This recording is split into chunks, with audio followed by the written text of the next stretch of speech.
So today's lecture is liquids. कौन सा lecture है? डाउट सेशन है बेसिकली. क्या है? Doubt session.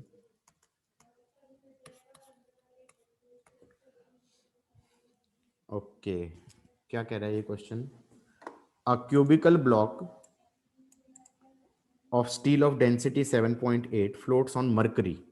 Okay, density of steel is less than mercury, so it floats with its sides vertical. Take the side is 10 centimeter. What length of block is above the liquid? ये तो हो जाएगा. What length of block is above the liquid बोला है, above बोला है, तो let that amount be x. ये वाला पार्ट तो हो जाएगा. इसमें नीचे लगेगा mg, ऊपर लगेगा v रो लिक्विड जी. ठीक है, m हो जाएगा L cube rho body g is L square into L minus x rho mercury g. मेरे ख्याल से ए पार्ट तो इससे निकल जाएगा, एक्स निकल जाएगा. If the water is poured, what will be the height of water column when the surface just covers the top of steel block. अब ये कह रहा है कि ये मरकरी है और ऊपर से पानी भी डालने लग गए. पानी यहां तक आ गया. कलर चेंज कर दें, अच्छा लगेगा. पानी यहां तक आ गया. What is poured on the mercury surface? What will be the height of water column? ये x पूछा है. Such that when the surface just covers the top of steel block. अब नीचे लगेगा mg और ऊपर लगेगा buoyant force due to mercury. buoyant force due to mercury और फिर ऊपर लगेगा buoyant force due to water. किस किस को ये समझ में आया guys? Everybody? Yes sir. Yes sir. तो mg तो हो जाएगा l cube rho body g और buoyant ड्यू टू मरकरी हो जाएगा l square l minus x rho mercury g plus x into l square rho water g. Got it? हो गया? Yes, sir.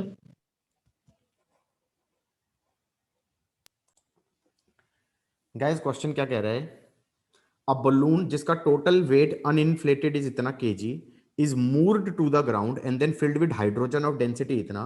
If the capacity of envelope is इतना kiloliter and density of air is इतना, find the tension in the mooring strings.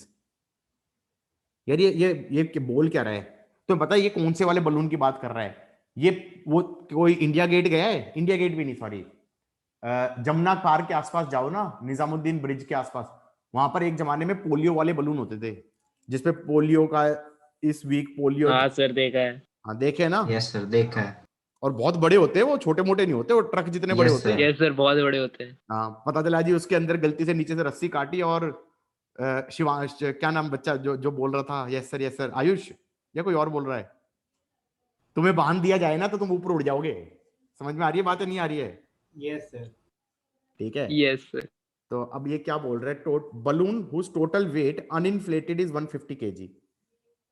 तो ये तो balloon का material हो गया, तो नीचे लग रहा होगा 150 इंटू जी. ये तो नीचे लग रहा है mg. हाइड्रोजन से भर दिया तो नीचे हाइड्रोजन का mg लगेगा.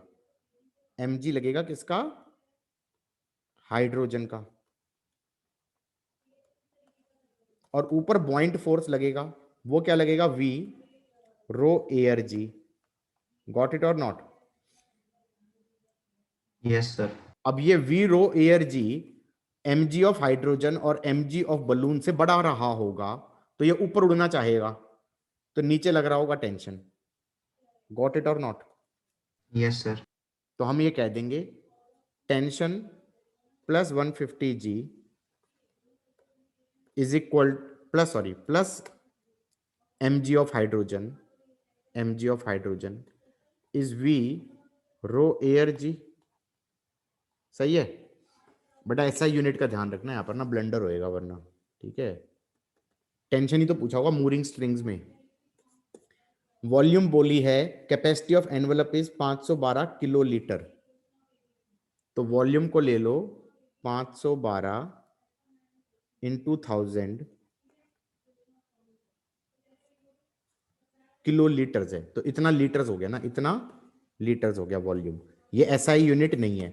अब डेंसिटी ऑफ एयर किसमें दी है, इतना ग्राम पर लीटर, तो डेंसिटी लिख दी 1.293, ग्राम को कर दिया केजी में, तो 1000 से डिवाइड कर दिया, इतना केजी पर लीटर। तो ये पूरा चीज किस में आ गई, केजी में आ गई ना, हाँ केजी में आ गई ना, बोलो। Yes sir. Yes sir. तो ये आ गया V रो इंटू G10 हो गया, ठीक है। ये तो ये वाली क्वांटिटी लिखी है इतनी देर में, माइनस ऑफ mg। mg किसका लिखोगे, हाइड्रोजन का। हाइड्रोजन में भी ये वॉल्यूम सेम ही रख लिया, ये वाला वॉल्यूम ही तो होगा। इसकी वॉल्यूम को ये एक तरीके से नेग्लेक्ट कर रहा है, जो जो बलून का कपड़ा है या जो भी है उसकी वॉल्यूम को तो नेग्लेक्ट ही कर रहा है। तो हम क्या कह देंगे, ये भी 512 इंटू 1000 इंटू 0.09 बाय 1000 इंटू 10, हाँ या ना, माइनस 150 जी, 150 इंटू 10, ये टेंशन की वैल्यू आ जाएगी। Got it. कोई डाउट इस क्वेश्चन में, एनीबडी? No sir. अरे कोई डाउट है, नहीं है ना, आगे बढ़े। Yes sir. Yes sir. क्या कह रहा है भाई, ये टू वेसल हैं A and B of different shape have same base area, ये एरिया दोनों में ए है, ये एरिया ए है, दोनों में हाइट h तक भर दिया। The force exerted by water on the base is Fa for vessel A, और भाई नीचे फोर्स कितना लगाएगा, h रो जी इंटू ए, और यहां पर भी फोर्स कितना लगाएगा, h रो जी इंटू ए, तो दोनों में फोर्स तो सेम ही आएगी। लेकिन लेकिन जो लिक्विड है उसका उसका वेट किस में ज्यादा होगा, वेट मतलब mg सर ए में। ए वाले में ज्यादा होगा ना, क्योंकि इसमें Yes. ये एक्स्ट्रा एक्स्ट्रा वॉल्यूम भी तो आ गया साइड वाली। यस सर, वॉल्यूम ज्यादा। हाँ, गॉट इट और नॉट। तो weight of A is greater than weight of B, तो weight of A is greater than weight of B, तो ये वाला ऑप्शन सही है। अब कोई ये बोले कि फिर हुआ क्या, मैंने कहा यार पिछले लेक्चर में मैंने डाउट लेते हुए कहा था बाल्टी के ऊपर क्वेश्चन वाला था, बाल्टी पे वाला फोर्स अगर देखा जाए तो नीचे से दोनों में फोर्स सेम लग रहा है, एच रो जी इंटू नीचे वाला एरिया, नीचे लग रहा है एम जी, इस वाले में एक और भी तो फोर्स लगेगी कर्व्ड पार्ट के कारण, एफ वर्टिकल, हाँ या ना। Yes sir. इस वाले का mg छोटा है, इस वाले का mg छोटा है, m2g छोटा है, और ये वाला फोर्स क्या हो जाएगा, h रो जी इंटू एरिया, हाँ या ना। गॉट इट और नॉट, ये m1g है, ये m2g है। Yes sir. इसमें f वर्टिकल भी तो आ रहा है लेकिन कर्व्ड पार्ट से। गॉट इट और not? Yes sir. No sir. क्या बोल रहे, अपनी अपनी बेइज्जती खुद ही कर रहा है वो। कह रहा है इस साल का बैच इतना इंटेलिजेंट नहीं है। A body float in water with 40% of its volume outside water. A body float with 40%, ये होगा 0.4 v और ये हो गया 0.6 v, सही है। Yes sir. तो नीचे लग रहा होगा v rho body g should be equal to 0.6 v rho water g, सही है बालक। When the same body float in oil, 60% volume remains outside oil. तो मैंने कहा v रो बॉडी जी 60% आउटसाइड है, तो पॉइंट फोर्स हो जाएगा 0.4 v रो ऑयल जी। हो गया क्वेश्चन यार, 0.4 into rho oil is 0.6 into rho water ले लेना 1, तो ये आ गया 6/4, ये हो गया 1.5। दाएं, आगे बोलो, हो गया। Yes sir. सर एक ऐसे क्वेश्चन होते हैं कि if a body weighs 80 gram in water 120 gram in air and x gram, या मतलब एक अननोन लिक्विड में वो होता है, तो उसकी डेंसिटी निकालनी होती है, उस क्वेश्चन को कैसे करते हैं एक बार? यार कुछ नहीं करना होता, उसमें भी यही होता है। जैसे मान लो कोई कहे कि ये बॉडी है, ये बॉडी है, मतलब तरीका बताया तो मुझे क्वेश्चन थोड़ी पता है, मैं तो कह रहा हूँ कि ये बॉडी है, इसका हमारा कुछ मास है, तो हम कहेंगे इट वेज, इसका मास मान लो, इसका मास मान लो 150 ग्राम था, सही है। It weighs 120 gram in liquid one, हाँ या ना। तो 120 ग्राम क्या हो गया, एपरेंट वेट हो गया ना, एपरेंट वेट हो गया। तो हम ये कहेंगे mg minus v rho liquid 1g should be 120g। Got it और नॉट। दूसरे लिक्विड में डाल दिया तो ये कह रहा है कि इसका एपरेंट वेट हो गया मान लो 100 ग्राम, हाँ या ना। तो mg minus v rho liquid 2g should be 100g। तीसरे लिक्विड में डाल दिया तो mg minus v rho liquid 3g should be equal to new apparent weight, मान लो 80 ग्राम हो गया 80g। You are getting my point और not.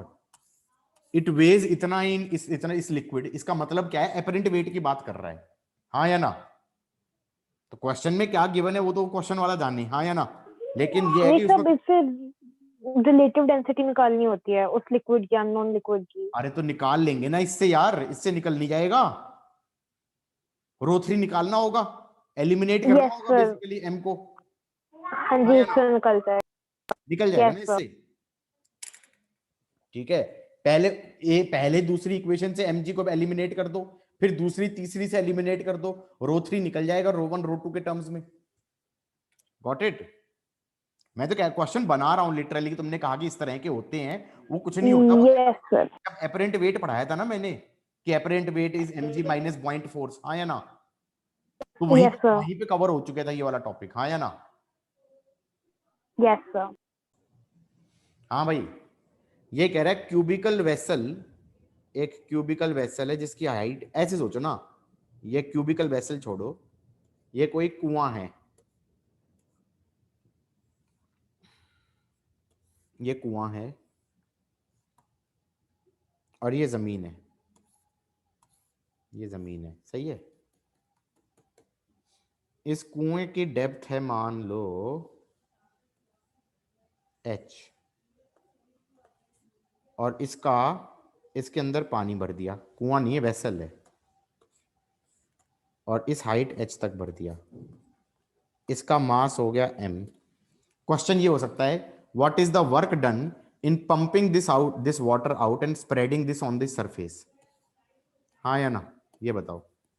What is the work done in pumping this water out and spreading it on the ground. Can I से gain in gp, gain in gravitational potential energy is work done in pumping out, work done in pumping out the water। got it or not। अब मैं ये कह सकता हूं यार, बस एक चीज का ध्यान रखना, सेंटर ऑफ मास को पंप आउट करना, तो सेंटर ऑफ मास यहां नीचे से h/2 पे हो जाएगा, तो ये इसको कितना गेन इन जीपी करना पड़ेगा, h minus h/2 into m g, that should be gain in GP,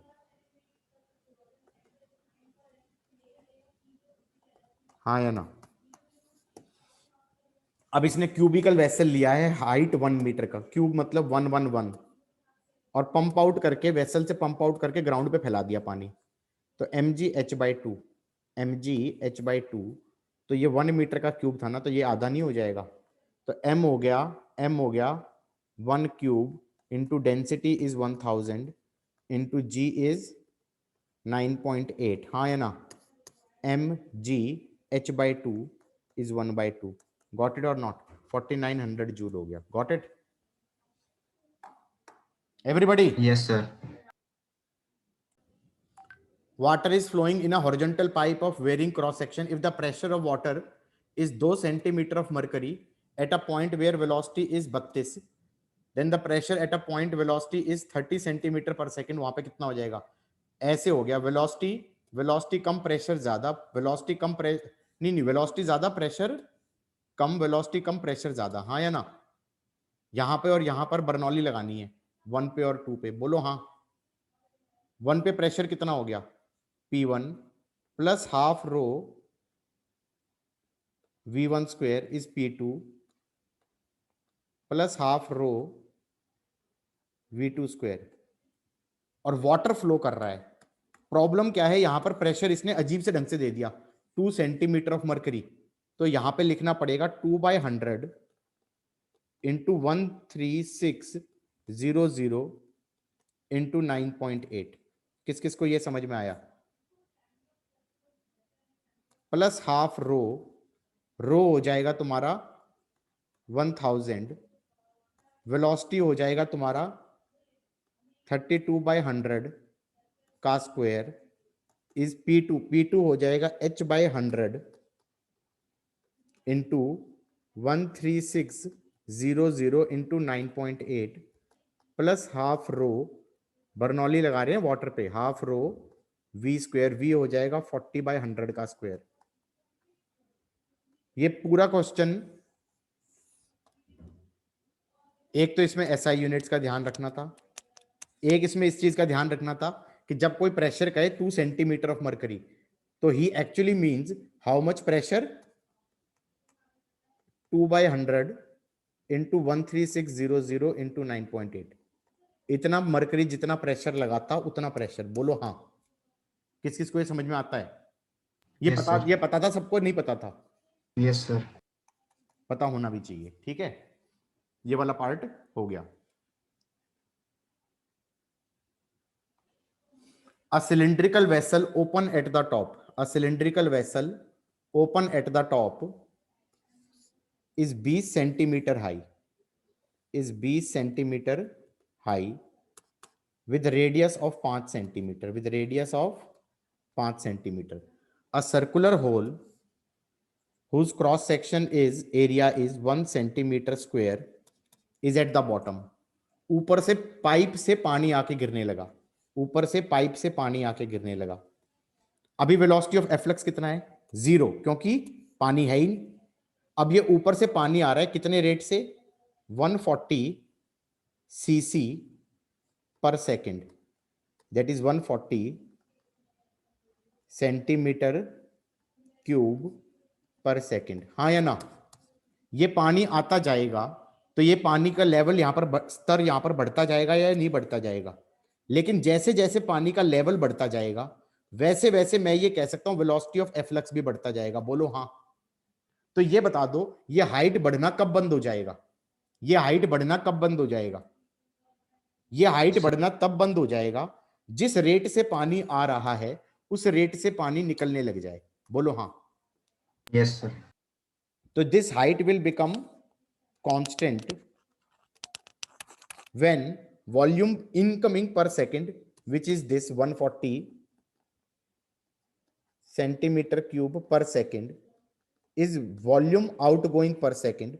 volume क्या होता है? Area into velocity. तो एरिया तो हो गया स्मॉल ए, ये वाला एरिया स्मॉल ए, और वेलोसिटी हो जाएगा √2gh। If you want it to be more technical it will be a √2gh upon root of 1 minus a square by a square. ये सबको समझ में आया कि नहीं आया? हालांकि Yes, इसमें आई थिंक इतना करने से आंसर निकल जाएगा। बोलो हाँ। यस इसमें यह भी हो सकता था कि इस हाइट को आने से पहले क्या हो रहा होगा?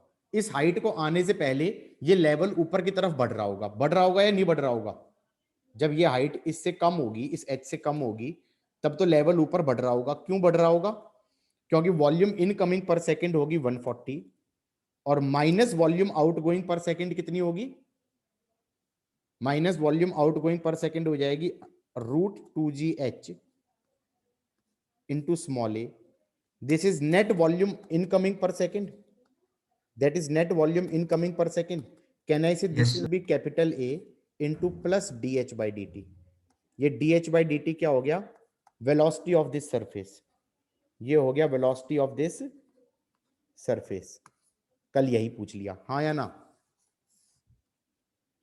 When this becomes constant, velocity of this surface becomes 0. किस किस को ये समझ में आया है? Yes sir. सबको समझ में आ रहा है हो क्या रहा था? कि भाई एक वेसल है, ये 10th में करे हैं ऐसे क्वेश्चन, लेकिन इसमें बस एक फॉर्मूला नया हो गया ना, इसमें हमारा ये हो गया कि भाई पानी बाहर निकल रहा है, पानी बाहर निकलने लगेगा, जैसे जैसे हाइट बढ़ती जाएगी उतना उतना ज्यादा वेलोसिटी ऑफ एफ्लक्स बढ़ता जाएगा, √2gh हो जाएगा। तो हम ये कहेंगे वॉल्यूम बाहर कितना निकल रहा होगा, √2gh into area into velocity होता है small A, that when that becomes equal to incoming per second, that means your height has become constant, height has become constant। सबको समझ में आ गया? 2-3 बार रिपीट कर चुका हूं मैं, अब समझ में आ गया है ना? Yes, sir. क्योंकि Yes, ये sir. इस तरह का क्वेश्चन मेंस में आया है। कौन से चैप्टर में पता है? वेव्स में आया है, वेव्स में। वेव्स में तुम कहोगे वेव्स में कैसे आ गया ये? वेव्स में एक चीज बताऊंगा मैं, एक ऑर्गन पाइप होता है, open at one and closed at another and.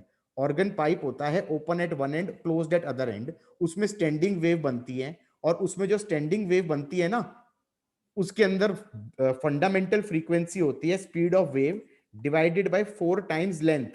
कौन सी लेंथ? जो एयर कॉलम की लेंथ है। अब तुम्हें समझ में आ रहा है क्वेश्चन क्या आया होगा, कि जैसे जैसे पानी भरते गए ऊपर हमारा एयर कॉलम की लेंथ कम होती गई या नहीं होती गई? टोटल हाइट दे दी, टोटल हाइट दे दी, उससे तुम क्या निकाल लोगे? ये एल निकाल लोगे, और ये एल निकाल के C/4L वाला फॉर्मूला लगा रहा होगा। किस किस को ये बात समझ में आई? तुम्हें लिक्विड नहीं आता होगा तो तुमसे वेव का क्वेश्चन नहीं होगा। रिवाइज कर लो चीजों को यार ढंग से। समझ में आई बात है नहीं आई है?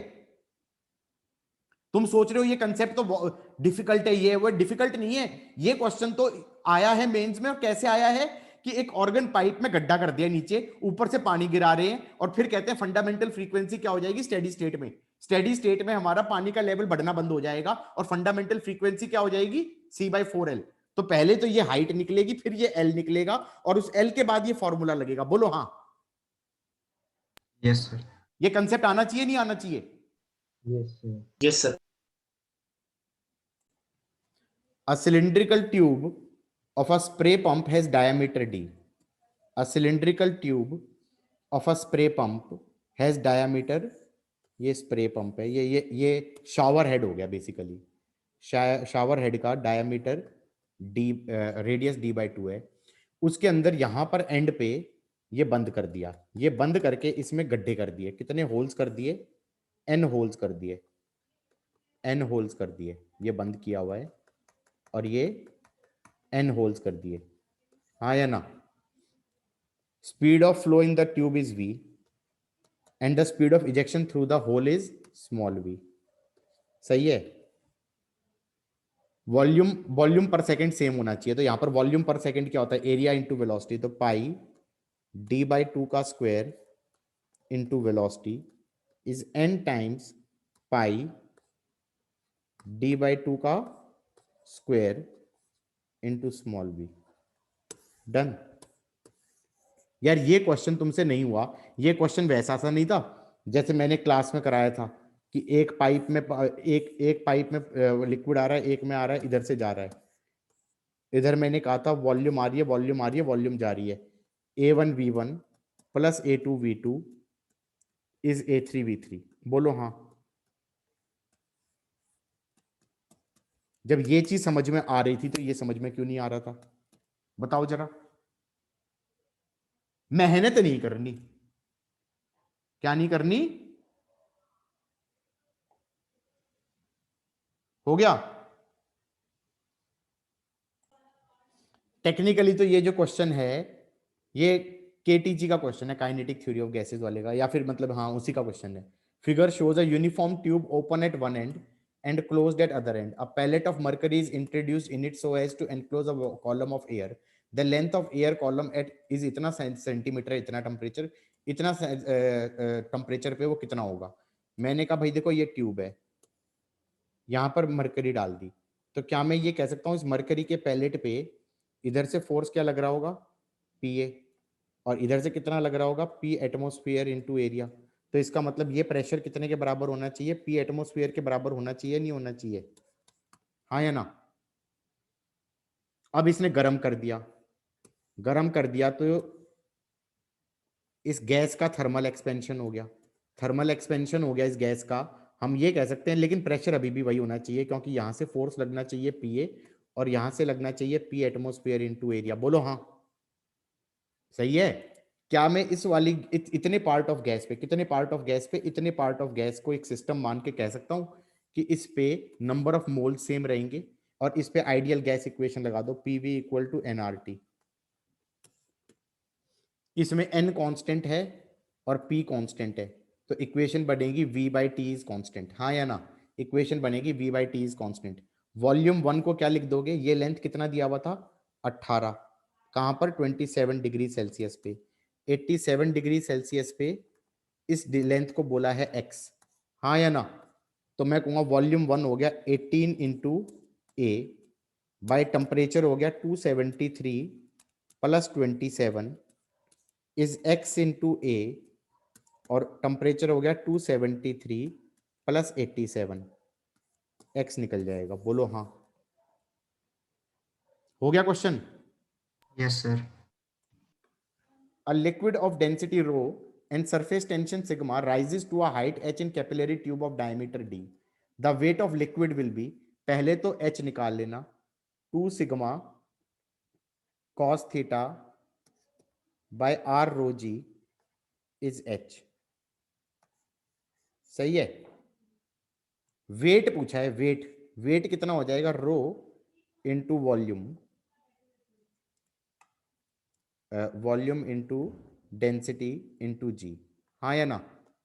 तो वॉल्यूम हो जाएगा pi r square, pi r square h, pi r square h into rho g, हाँ या ना? तो pi r square h rho g हो गया 2 sigma cos theta by r. ये तो पहला पार्ट हो गया वेट वाला, कौन कोई एक ऑप्शन मैच कर जाएगा। ये कैपिलरी ट्यूब में ऐसे हो गया, थीटा को इसने 0 ले लिया होगा, ये एच हाइट तक लिक्विड राइज कर गया। पहले पार्ट में पूछा है weight of liquid in the capillary tube.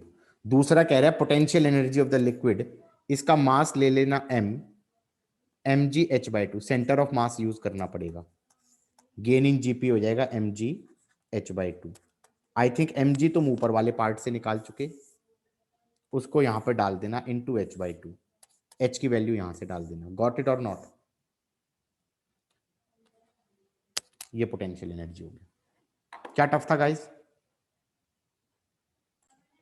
A small sphere of volume V is falling in a viscous liquid acquires a terminal velocity Vt. Terminal velocity of a sphere of volume 8V, volume को लिख दो 4/3 pi r cube, और 8V हो गया तो radius हो गया 2r, और टर्मिनल वेलोसिटी होती है proportional to R square,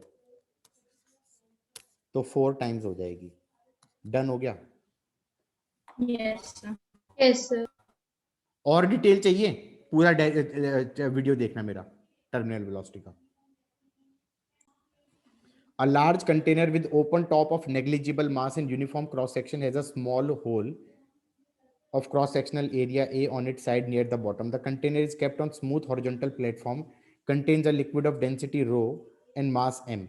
If the liquid starts flowing out at time t0, the velocity of liquid when 75% of liquid has drained out. Initially height थी h, 75% ड्रेन आउट हो गया, तो अब liquid की height कितनी बच गई? h बाय 4 बच गई। तो वेलोसिटी ऑफ एफ्लक्स हो गया root 2g h by 4। Guys got it और नॉट? क्या हो गया? Root 2g Yes, sir. h by 4। और ये कह रहा है टोटल मास m था, m को लिख देना a h रो, हाँ या ना? तो h की वैल्यू लिख देना g बाय 2, h की वैल्यू लिख देना m by capital A rho. Done?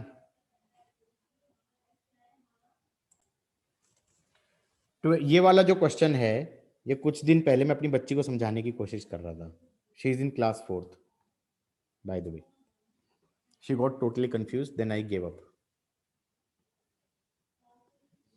Wait of balloon is W1 when empty. इसका मतलब ये बलून है, इसका mg है W1, सही है। और W2 है जब हवा से भर दिया। मैंने कहा जब तुमने इसे हवा से भर दिया तो नीचे इसका अपना mg लगेगा, अंदर जिस चीज से भरा है उसका m1g लगेगा, और एक बॉइंट फोर्स लगेगा v रो एयर g। हाँ या ना? ये रो एयर क्या है? सराउंडिंग एयर की डेंसिटी। गॉट इट और नॉट? Yes sir. और m1g क्या हो जाएगा? v इंटू रो, ये वाला एयर, रो डैश g। हाँ या ना? अब मेरे दिमाग में पहली चीज तो ये आती है कि यार पहले वेट W1 नाप रहा था, अब क्या नापेगा? अगर किसी चीज पे इस बलून को रख दिया, वो नॉर्मल फोर्स नापेगा, तो वो बेसिकली mg ही तो नापेगा, क्योंकि ये तो कट नहीं जाना चाहिए, वी रो रो डैश जी और वी रो एयर जी, ये दोनों क्वांटिटी एकदम से कट नहीं जानी चाहिए। किस किस को ये बात समझ में आई है? Yes sir. बच्ची का क्वेश्चन क्या था? बच्ची है 4th क्लास में, इसलिए मुझे कई बार ऐसे जोक लगता है कि भैया उनको कुछ आता है नहीं, छोटे बच्चों को, और कुछ भी सिखाने की कोशिश कर रहे होते हैं।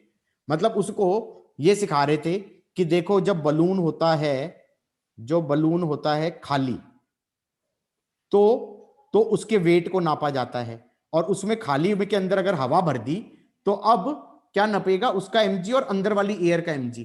मैंने कहा भैया गलत बोल रहे हो, उसका mg और अंदर वाली एयर का mg माइनस बॉइंट फोर्स अंकल जी आके लगाएंगे। समझ में आई बात या नहीं आई?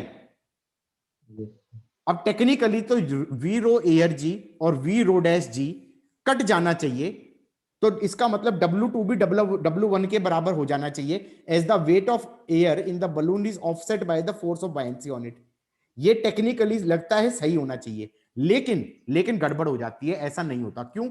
जो ये बलून है ये अंदर वाली एयर को दबा देगा, और दबा देगा तो अंदर की डेंसिटी बाहर वाली एयर से बड़ी हो जाएगी। समझ में आई बात या नहीं आई? Yes sir. तो W2 will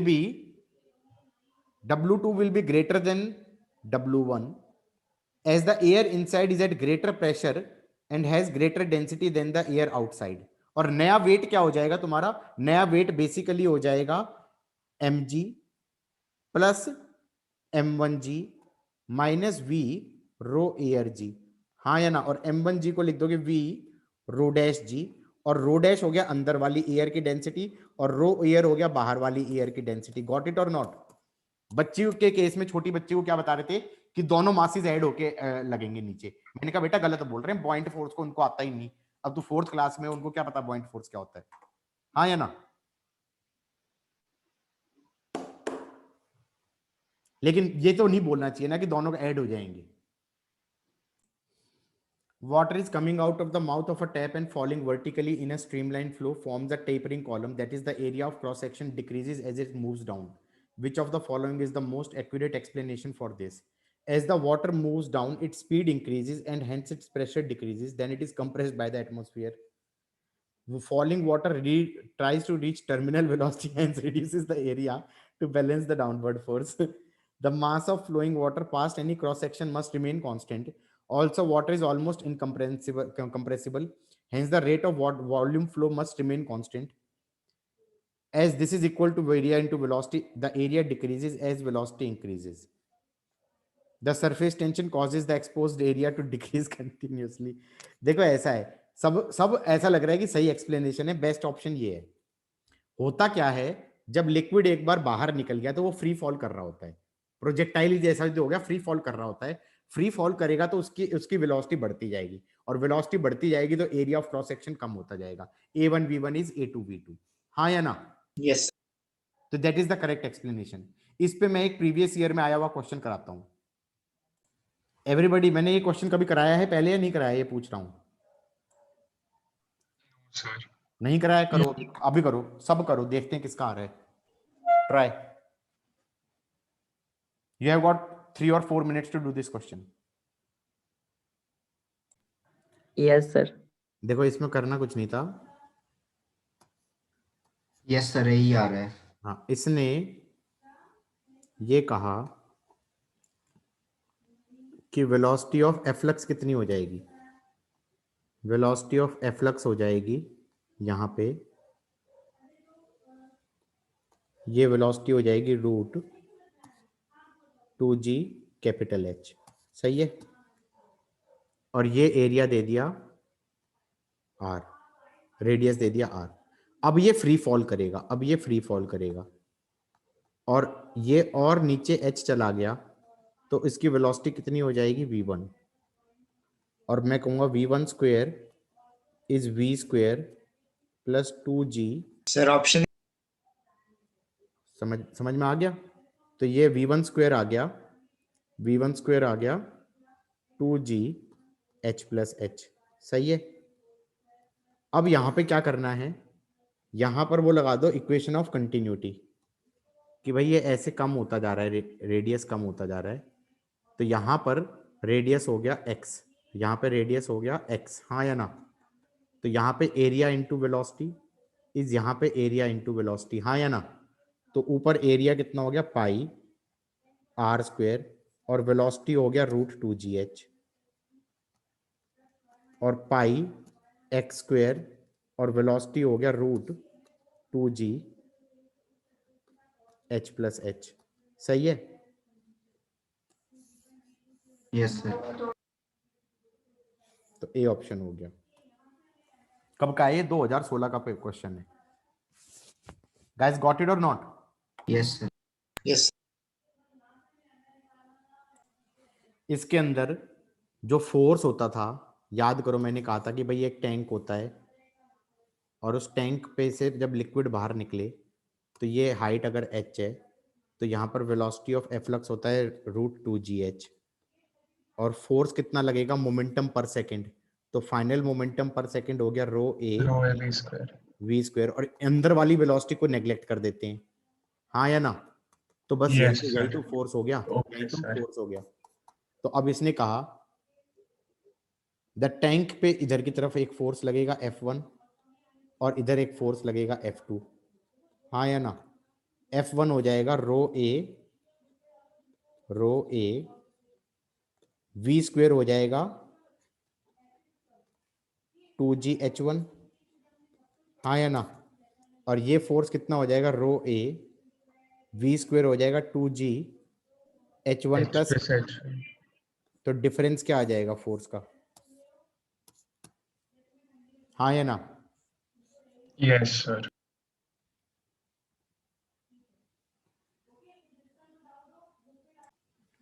Raindrop reaching ground with terminal velocity has momentum p. Momentum होता है मास इनटू वेलोसिटी, हाँ या ना। और टर्मिनल वेलोसिटी मास हो जाएगा rho into 4/3 pi r cube. और टर्मिनल वेलोसिटी क्या होती थी, mg minus buoyant force upon 6 pi eta r, हाँ या ना। m हो जाएगा 4/3 pi r cube into density of body into g, और ये हो जाएगा 4/3 pi r cube into density of liquid g. Liquid क्या हो जाएगा, बॉडी तो हो जाएगा लिक्विड और लिक्विड हो जाएगा एयर, हाँ या ना।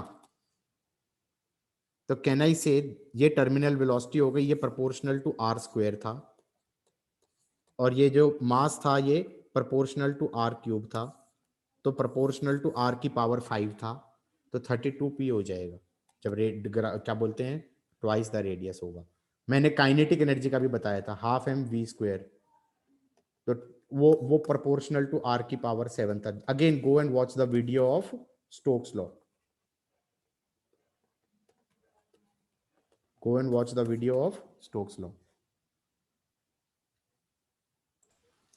Water rises to a height of इतना centimetre in capillary tube of height इतना, the tube is cut at height इतना। तो मैं कहूंगा हाइट इतने पे अगर तुमने ट्यूब को कट कर दिया तो क्या मैं ये कह सकता हूं, इनसफिशिएंट लेंथ वाली बात कर दी। इनसफिशिएंट लेंथ वाले में पानी लीक थोड़ी होता है, कट कर दिया या कम कर दिया, उसे अंदर कर दिया, तो मैंने कहा था ना रेडियस ऑफ कर्वेचर चेंज हो जाता है। सफिशिएंट लेंथ की होती है तब तक तो ठीक है, अगर इनसफिशिएंट लेंथ की होती है तो लीक नहीं करता पानी, क्या हो जाता है मेनिस्कस का रेडियस ऑफ कर्वेचर चेंज हो जाता है। ये याद आ रहा है, मैंने बताया था, as a matter of fact बताया था। मैंने कहा था फॉर्मूला भी बन जाता है H1R1 इज H2R2, हाँ या ना। और ये भी हो जाता है h1 by cos theta 1 is h2 by cos theta 2 angle of contact के टर्म्स में। Go and watch the video जहां पर मैंने ये कहा है कि capillary tube of insufficient length की बात करी है, हाँ या ना? तो water will stay at a height of 12 centimetre. Got it? In a U-tube, two immiscible liquids of density ρ1 and ρ2 are arranged. The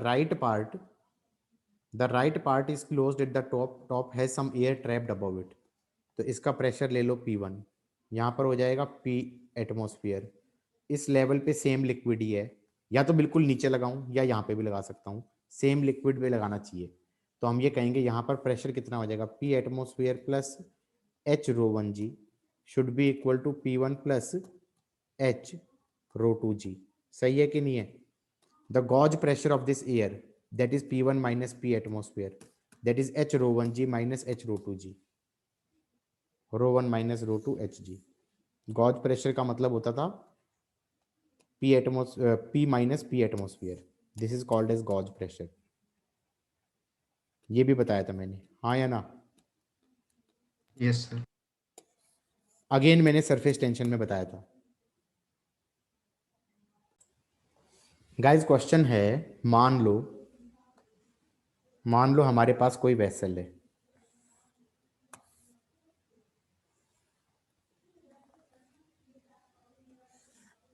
area of cross section A है और ये हाइट h1 है।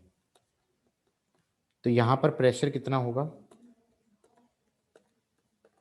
यहां पर प्रेशर हो जाएगा P1 is P atmosphere plus H1 ρ g। सही है यहां तक? अब मान लो मैंने कहा कि इसी वेसल में एक डब्बे को फ्लोट करवा दिया, तो हाइट थोड़ी ऊपर चली जाएगी, हाइट थोड़ी ऊपर चली जाएगी।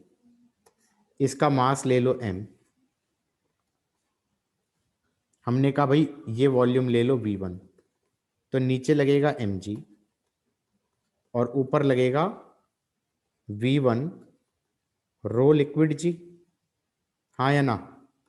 तो mg should be equal to V1 rho liquid g, ये भी रो लिक्विड है। गॉट इट और नॉट? अब यहां पे पूछ सकते हैं कि नया प्रेशर कितना हो जाएगा नीचे। नया प्रेशर नीचे कितना हो जाएगा? ये हाइट लेनी पड़ेगी h2, तो pressure 2 would be P atmosphere plus H2 rho liquid g. सही है कि नहीं है? Yes sir. साथ में मैं क्या कह सकता हूं, AH1 इज पुरानी वॉल्यूम, हाँ AH1 इज पुरानी वॉल्यूम, और यहां पर हम कह सकते हैं V0 plus V1 is AH2। ये भी सही है? Yes. तो ये क्वेश्चन में पूछ लेते हैं, what is the rise in pressure at the bottom most point. Question में क्या पूछ लेते हैं, rise in pressure at bottom most point. भाई इस वीडियो के अंदर मेरा सर ही दिखता रहेगा क्या? हाँ, rise in pressure at bottom most point. इसको नीचे कर ले तो अच्छा लगेगा शायद।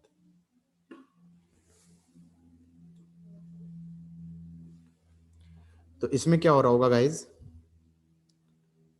ये P2 माइनस P1 पूछा गया है, P2 माइनस P1 पूछा गया है। तो P2 माइनस P1 क्या हो जाएगा, H2 minus H1 rho liquid g. H2 minus H1 को कैसे निकाल सकता हूं, यह आ जाएगा AH2 minus H1 is basically V1। तो ये आ गया V1 by A rho liquid G. This is rise in pressure.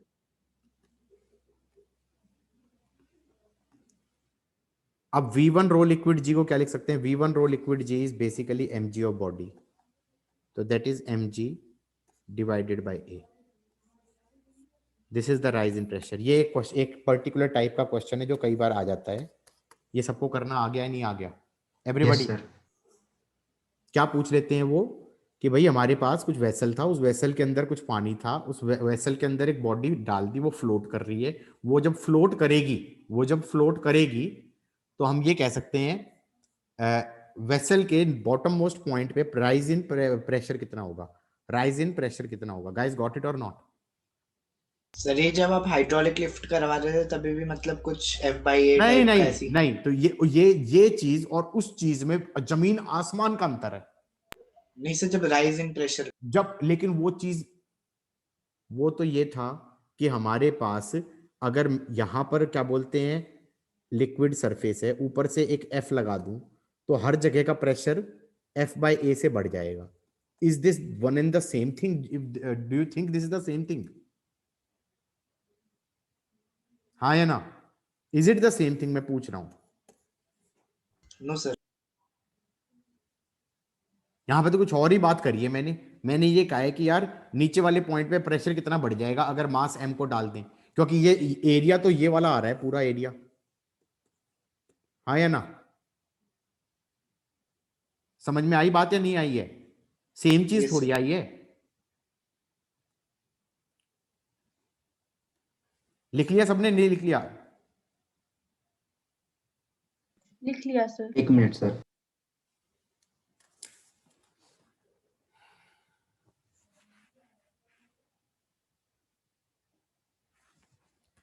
इसके बाद अगर हम बढ़ें तो हम ये कह सकते हैं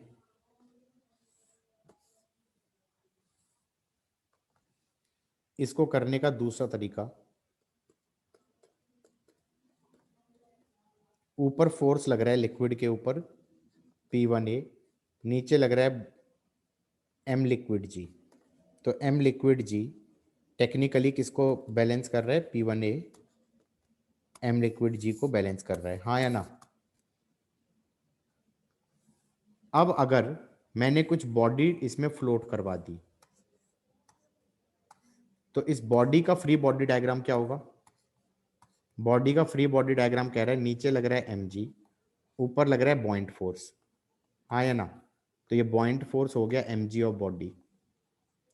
अब जरा ये बताओ, जो ये अब जो लिक्विड है इसका फ्री बॉडी डायग्राम बनाऊं तो इतने लिक्विड का अगर फ्री बॉडी डायग्राम बनाऊंगा तो मैं ये कह सकता हूं नीचे लगेगा m लिक्विड जी, और इस पे फोर्स लगाई थी बॉइंट फोर्स लिक्विड ने, तो एक्शन रिएक्शन के हिसाब से बॉइंट फोर्स नीचे लगेगी इस लिक्विड पे, ऊपर फोर्स लगेगा P2A, पूरे एरिया पे P2A। तो अब इक्वेशन लिख दूंगा P2A is equal to buoyant force plus m liquid g. Got it? P2A और m लिक्विड जी P1A था, तो P2 minus P1A is buoyant force.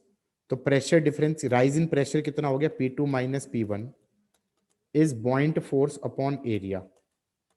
बॉइंट force किसके बराबर था? mg, that is mg of the body divided by area. Done. ये method 2 हो गया यूजिंग फ्री बॉडी डायग्राम।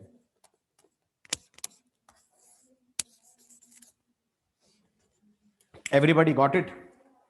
किस किस को समझ में आया है? Yes, sir. पक्का? आगे बढ़े? 1 minute, sir. अब जो मैंने पढ़ाया ऊपर वाली चीज, इससे अगर मैं सोचूं 3 आइडेंटिकल वेसल हैं ABC, contain same quantity of liquid in each vessel, ball of different density but same mass are placed. In vessel A, the ball is partly submerged. Vessel B, the ball is completely submerged. And vessel C, the ball has sunk to the base. FA, FB और FC total forces acting on the base हैं vessel पे। बताओ तीनों में क्या होगा? M liquid G plus mg हो जाएगा ना। ये संक हो गई है, एक्सेलरेट तो अभी भी नहीं कर रही ना, बोला है ना इसने, but it has sunk completely but floating, acceleration नहीं है। तो दोनों तीनों ही केस में क्या हो जाएगा? mg, इस पे पहले केस में लग रहा है mg नीचे, बॉइंट फोर्स ऊपर। हाँ या ना? वेसल पे क्या लग रहा है? वेसल पे क्या लग रहा है? नीचे लग रहा है m लिक्विड g, नीचे लग रहा है बॉइंट फोर्स, और नीचे से लग रहा है नॉर्मल फोर्स। तो normal force m liquid g और बॉइंट फोर्स को बैलेंस कर रहा है। बॉइंट फोर्स की वैल्यू mg है। पहले केस में और दूसरे केस में सेम ही चीज तो हो रही है, तो पहला दूसरा तो सेम है पक्का, हाँ या ना। प्रॉब्लम हो सकती है थर्ड वाले में, प्रॉब्लम हो सकती है थर्ड वाले में, उसमें भी वो एक्सेलरेशन तो नहीं बोल रहा। तो उस केस में तुम क्या कहोगे कि ये नीचे चला गया, बॉल नीचे चला गया, तो ऊपर लग रहा है बॉइंट फोर्स, नीचे लग रहा है mg, और ऊपर लग रहा है नॉर्मल फोर्स। और अगर तुम लिक्विड का फ्री बॉडी डायग्राम बनाओगे, लिक्विड का फ्री बॉडी डायग्राम बनाओगे, तो उस पे नीचे लगेगा रिएक्शन फोर्स बॉइंट फोर्स, और इस बेस पे नीचे लगेगा नॉर्मल फोर्स, नीचे लगेगा m लिक्विड g, और नीचे से जो नॉर्मल लगेगा n1। क्या मैं कह सकता हूं कि b plus n is mg and n plus b plus mlg is n1, n1 is again mlg plus mg, हाँ या ना। तीनों केस में हमारा mg प्लस mlg आ रहा है, तो तीनों केसेस के अंदर सेम आएगा, हाँ या ना एवरीबॉडी। प्रॉब्लम उसमें आ जाती है अगर ये एक्सेलरेट कर रहा होता, तो अगर ये एक्सेलरेट कर रहा होता, एक्सेलरेशन नॉन जीरो होता, तो तुम ये कहते mg minus point force is ma, सही है कि नहीं है। इसका मतलब हमारा point force is less than mg। अगर ऐसा होता तो उस केस में जब ये नीचे जा रहा है तो रिएक्शन फोर्स कितना लगेगा, mlg लगेगा प्लस पॉइंट फोर्स लगेगा, should be equal to normal. और पॉइंट फोर्स की वैल्यू mg से छोटी है, तो नॉर्मल वन की value less than mlg plus mg है। किस किस को ये समझ में आया अगर ये एक्सेलरेट कर रहा होता तो, लेकिन इसने एक्सेलरेशन बोल दिया है कि जीरो है। किस किस को ये समझ में आया है। आयुष जी सर। ये तो हो गया था। ये हो जाएगा ना। Yes. यहां पे बर्नौली लगाओ, PB plus half rho V B square plus rho G H is P A plus half rho V A square plus zero, साथ में V A equal to V B, V A equal to V B because area is same, uniform cross section, तो this will cancel out. तो ये answer हो गया। Yes sir. Again again तुम सब कहोगे कि ऐसा कब यूज होता है यार। बर्नौली के अंदर वेलोसिटी ऑफ एफ्लक्स निकालते हुए एग्जैक्टली ये चीज लगाई थी, याद करो कब लगाई थी। मैंने ये कहा था कि वेलोसिटी ऑफ एफ्लक्स निकालते हुए ऐसे होता था, एक पॉइंट तो ये लेते थे और एक पॉइंट ये लेते थे।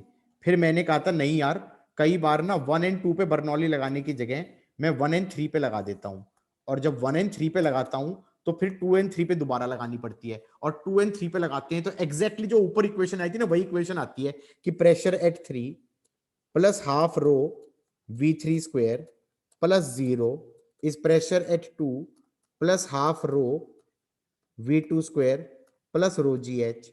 जब 2 एंड 3 पे लगाएंगे, प्रेशर एट 2 को पी एटमोस्फियर बोल देते थे, ये वेलोसिटी वाली टर्म काटते थे, तो प्रेशर एट 3 को P atmosphere plus H rho जी अलग से प्रूव कर दिया, हाइड्रोस्टैटिक से नहीं बर्नौली से प्रूव कर दिया। ये चीज क्लास में कराई थी या नहीं कराई थी, बोलो हाँ कराई थी।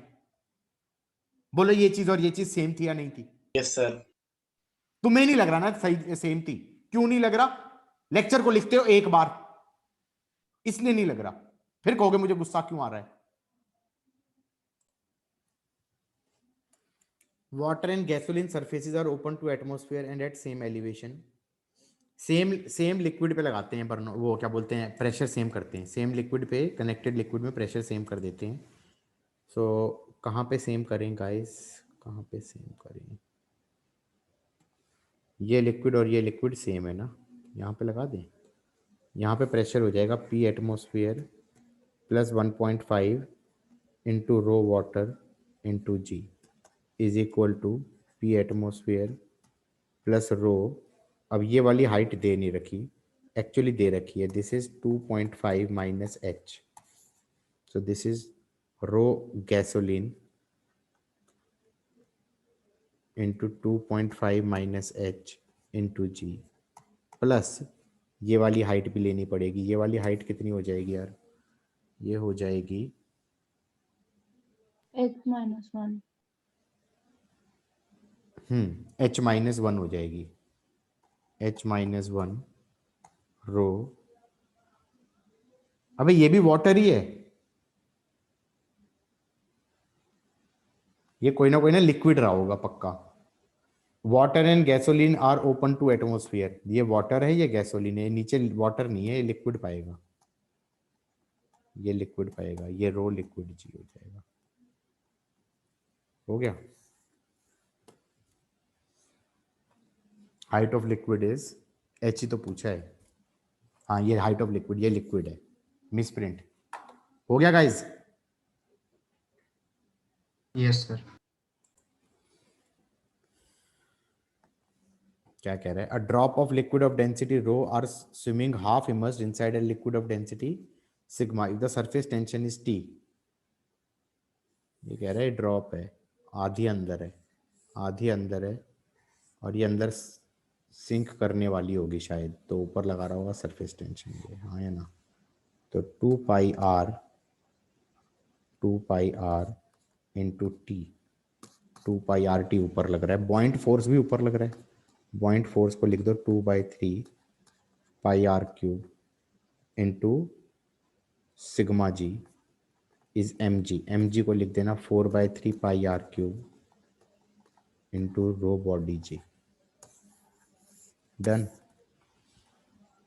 ये वाला तो आपने क्लास में भी बताया था। अरे तो हम क्या करें यार, बच्चों से तो नहीं हो रहे ना, क्लास में तो सब कुछ कराया है, पढ़ें तब ना, गूगल करते रहेंगे सुबह से लेके शाम तक। A spherical ball of volume V is made up of material of density sigma 1, sorry rho 1 whatever, it is falling through a liquid of density rho 2, rho 2 is less than rho 1, तो ये ball अंदर गिर रही है, इसका rho 1 है, liquid का rho 2 है, और ये नीचे गिरती जाएगी तो नीचे mg लग रहा होगा, ऊपर पॉइंट फोर्स लग रहा होगा, और नीचे वेलोसिटी होगी, इनिशियली वेलोसिटी 0 है तो नीचे mg लग रहा है, ऊपर पॉइंट फोर्स लग रहा है, एक्सेलरेशन नीचे है। टर्मिनल वेलोसिटी कब आएगी? जब वेलोसिटी इतनी हो जाए कि फोर्स बैलेंस हो जाए, ये फ्रिक्शनल फोर्स और पॉइंट फोर्स mg को बैलेंस कर ले और एक्सेलरेशन 0 हो जाए, तो वो टर्मिनल वेलोसिटी की कंडीशन हो जाएगी। It is no longer accelerating, it is moving with constant velocity, हाँ या ना? तो mg should be equal to point force plus frictional force, plus frictional force. उसके बाद मेरे को लगता नहीं मुझे करना चाहिए, क्योंकि v rho 1g is v rho 2g, और फ्रिक्शनल फोर्स इसने बोल दिया kv²। एक काम करना सर बेटा, एक बार एक काम करना, अभी तो बहुत इंटेलिजेंट हो, इस v को इस v से काट देना, सो ऑब्वियसली स्क्वायर रूट में तो आंसर नहीं आएगा, ऐसा कुछ आएगा, बोलो हाँ। क्यों गाइस, ये v और ये v कट जाएगा ना? सर वॉल्यूम है ना वो तो शायद। अरे भाई हमें बच्चों पे यकीन है ना कि कितने बच्चे इंटेलिजेंट नो हैं। सर, वो नहीं कटेगा। अरे श्योर नहीं कटेगा? Yes sir. Yes sir. कैसे? Yes sir. यस सर, कैसे नहीं कटेगा? भाई पता नहीं चलता, कोई ना कोई होगा जो काट रहा होगा यहाँ पे बैठ के, उसको पता ही नहीं होगा मैं क्या कर रहा हूँ। मैंने कई बार एग्जांपल देता हूँ ना, कई साल पहले मैं सेंटर ऑफ मास पढ़ा रहा था, उसमें लैम्डा लैम्डा बोल रहा था, लैम्डा लैम्डा, लैम्डा था केजी पर मीटर, लैम्डा था kg per metre, mass mass density, linear mass density. मेरे 2-3 घंटे के लेक्चर के बाद एक बच्चा बोलता है सर लैम्डा वेवलेंथ होता है ना? सर ये बता चुके आप। हाँ तो बस मतलब Yes, sir. उस टाइम पे तो वो जब कोई ऐसे कह सकता है अगर 4 घंटे तक पढ़ने के बाद, तो कोई तुम में से ऐसा भी हो सकता है जो इस वी को काटने का प्रयास करे। तो सर एक बार 44 भी बता दीजिए।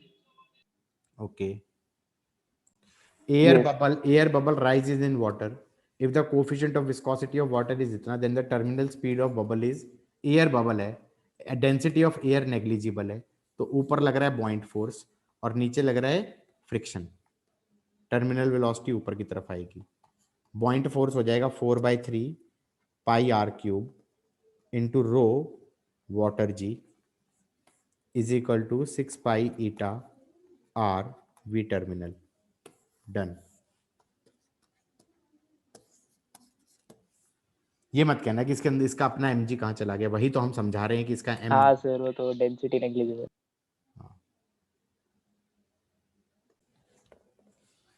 क्या कह रहा है ये क्वेश्चन? ये कह रहा है a hydrometer consists of a spherical bulb and a cylindrical stem. ऐसे होता है hydrometer, of cross section area A, total volume, इस वॉल्यूम को ले लो V नॉट, इस लेंथ को ले लो L, तो V not plus AL total volume हो गया। ठीक है, इतना दिया हुआ है। When immersed in water the hydrometer floats with 8 centimetre above surface. जब ये पानी में रख दिया तो इसका 8 सेंटीमीटर बाहर है, तो नीचे लगेगा mg और ऊपर बॉइंट फोर्स लगेगा V not plus A L minus 8 into rho water g. सही है। और ये कह रहा है जब एल्कोहल में डाल दिया तो 1 सेंटीमीटर बाहर है, तो उसमें लगेगा mg is V not plus A L minus 1 into rho alcohol into g. दोनों को इक्वेट कर देना, हो गया question. V not plus AL की वैल्यू दे रखी है 13.2, A की वैल्यू अलग से दी हुई है 0.4। मेरे ख्याल से मैनिपुलेट करोगे हो जाएगा। भाई क्वेश्चन में ये कह रहा है कि एक यू ट्यूब है जिसके अंदर जो आर्म्स है वो काफी पतली हैं, और वो आर्म्स काफी पतली हैं, तो उसमें सरफेस टेंशन का इफेक्ट भी कंसिडरेशन में आ जाएगा। अब हम ये कहेंगे यहां पर अगर वाटर भर दिया तो ये मेनिस्कस इस टाइप का कुछ बन जाएगा। हाइट डिफरेंस पूछा है, यहां पे प्रेशर कितना होगा, P atmosphere minus 2 sigma by R1, assuming angle of contact to be 0 degree. यहां पे प्रेशर कितना होगा, P atmosphere minus 2 sigma by R1 plus H1 rho G. और दूसरी साइड में प्रेशर कितना हो जाएगा, P atmosphere minus 2 sigma by R2 plus H2 rho G. अब मैं ये पूछ रहा हूं कि भाई R1 छोटा था तो ये नेगेटिव चीज बड़ी हो जाएगी, तो ये पॉजिटिव चीज भी बड़ी होनी चाहिए, तो इस केस में H1 ग्रेटर देन H2 आएगा, हाँ या ना। लेकिन अगर वाटर की जगह मरकरी डाल दोगे तो मरकरी डालोगे तो ऐसा मेनिस्कस बनेगा, ऐसा मेनिस्कस बनेगा, हाँ या ना। Yes sir. उसमें Yes, angle sir. Of contact मान लो मैंने 180 मान लिया, तो फॉर्मूला बनेगा P atmosphere plus 2 sigma by R1 plus H1 rho G is P atmosphere plus 2 sigma by R2 plus H2 rho g.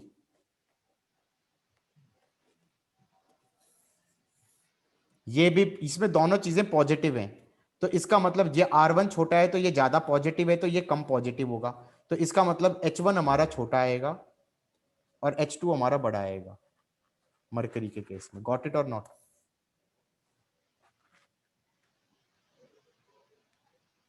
हो गया। Two drops of water of same size are falling through air with terminal velocity 10। तो हमने कहा भाई इन दोनों का radius था r, तो नया रेडियस हो जाएगा r cube is 2r cube is r1 cube. सही है। कैसे किया, 2 into 4/3 pi r cube is 4/3 pi r1 cube, हाँ या ना। Yes sir.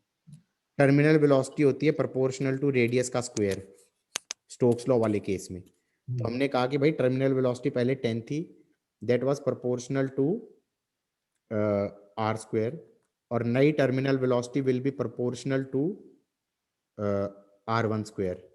दोनों का रेशो ले लो, V terminal by 10 is equal to R1 square, R1 by R का होल स्क्वायर।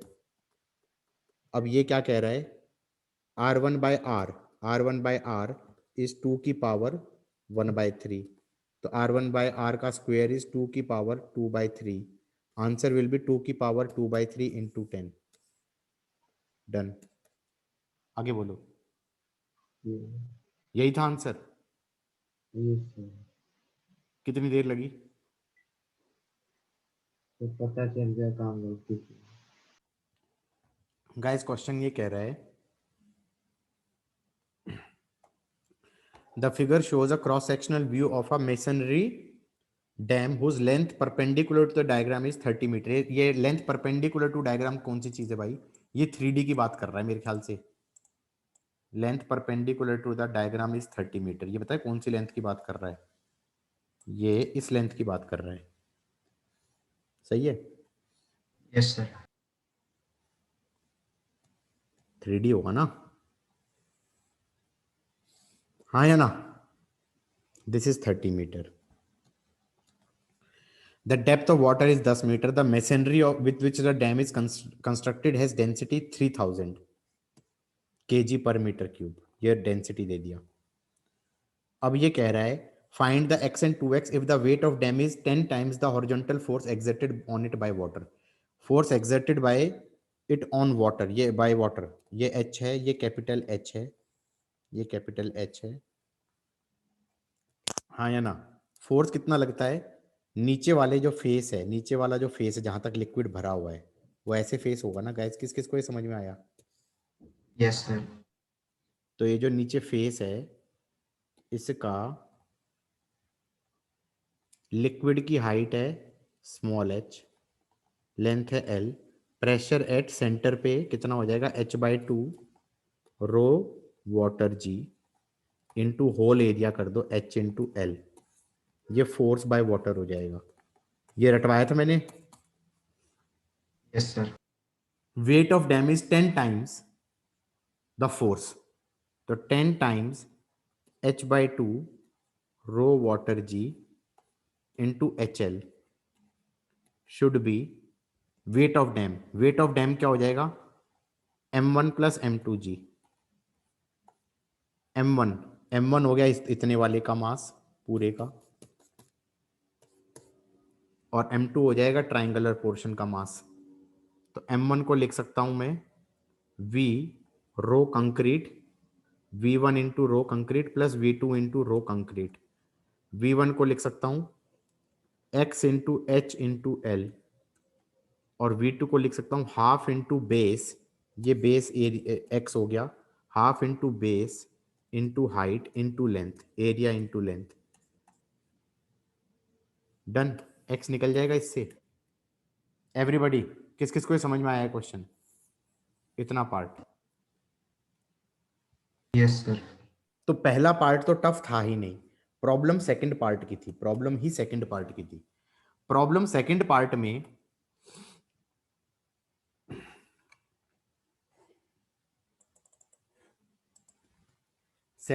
में क्या होता है?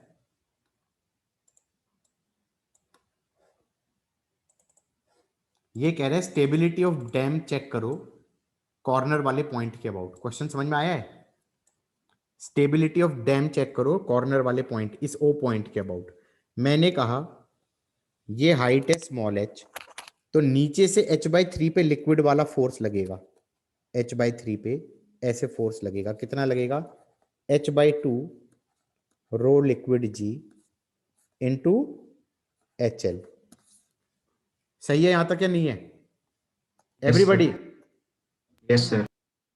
और इस रेक्टेंगुलर पोर्शन के सेंटर ऑफ मास पे लगेगा m1g.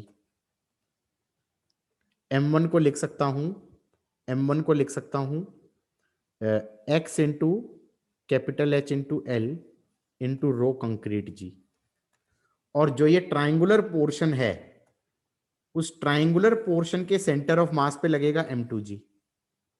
ट्राइंगुलर पोर्शन के सेंटर ऑफ मास पे लगेगा m2g. सही है. अब O के अबाउट टॉर्क बैलेंस करने की बात कर रहा है ये, कि पलट ना जाए डैम.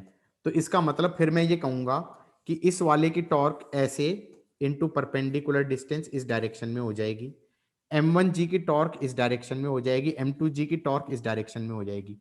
प्रॉब्लम क्या है? m2g सेंटर ऑफ मास पे लगेगा. वो सेंटर ऑफ मास की लोकेशन नहीं पता हमें ट्राइंगुलर शेप की. मैंने कहा सेंट्रॉइड पे होता था. कहां पे होता है? ट्राइंगुलर शेप का सेंटर ऑफ मास कहां होता है? सेंट्रॉइड पे होता है.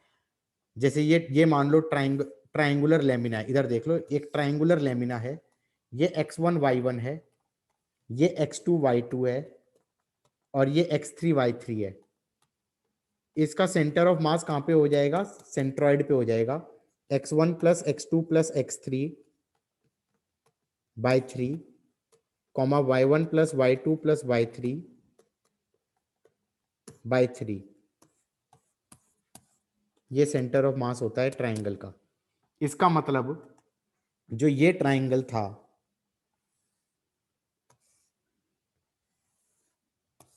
इसका अगर ये लेंथ a है और ये लेंथ b है, राइट एंगल ट्राइंगल है, तो इसका सेंटर ऑफ मास कहाँ पे होगा? ये x एक्सिस ले लो, ये y एक्सिस ले लो, इसका कोऑर्डिनेट हो जाएगा a0, इसका हो जाएगा 0b, इसका सर हो origin? जाएगा 0 0। अरे ओरिजिन तो a/3 और b/3 होगा सेंट्रॉइड, अच्छा हाँ ये सर। तो a/3 और b/3 होगा, तो ये डिस्टेंस a/3 होगा और ये डिस्टेंस b/3 होगा, हाँ या ना? तो घूम फिर के इस क्वेश्चन पे आए, तो इस क्वेश्चन में क्या हो रहा था? इस क्वेश्चन में ऐसे से डैम बना रखा था ना, m1g इधर लग रहा था, ये डिस्टेंस x दिया था और ये डिस्टेंस भी x दिया था, तो O पॉइंट के अबाउट m1g की टॉर्क कितनी हो जाएगी? m1g x प्लस x/2, तो ये हो जाएगा 3x/2 इस डायरेक्शन में, प्लस m2g यहां पे लग रहा था, ये हाइट कैपिटल H थी और ये x था, तो इसका सेंटर ऑफ मास कहां पे होगा? यहां से x/3 पे और यहां से h/3 पे, तो इसका मतलब ये डिस्टेंस कितना हो गया? 2x/3, तो इसकी टॉर्क हो जाएगी m2g इंटू 2x/3 ऐसे। अब m1 को तो लिख देना density of concrete into h into L into x, और m2 को लिख देना half into base x height h into length into density of concrete, ये m2 आ गया। और हमने कहा था पानी भरा था कितनी हाइट तक? पानी भरा था नीचे से स्मॉल h हाइट तक, तो नीचे से h/3 पे, नीचे से स्मॉल h/3 पे ऐसे फोर्स लग रहा था, तो ये फोर्स कितना था? h/2 रो वाटर जी इंटू HL। तो ये जो टॉर्क है जो इसको ऐसे घुमाना चाह रही है ओ पॉइंट के अबाउट, किस डायरेक्शन में? Anti clockwise, should be clockwise torque, तो वो हो जाएगा h/2 रो वाटर जी इंटू HL, ये तो फोर्स हो गया, इंटू परपेंडिकुलर डिस्टेंस हो गया h/3। किस किस को ये समझ में आया है? लिख लिया?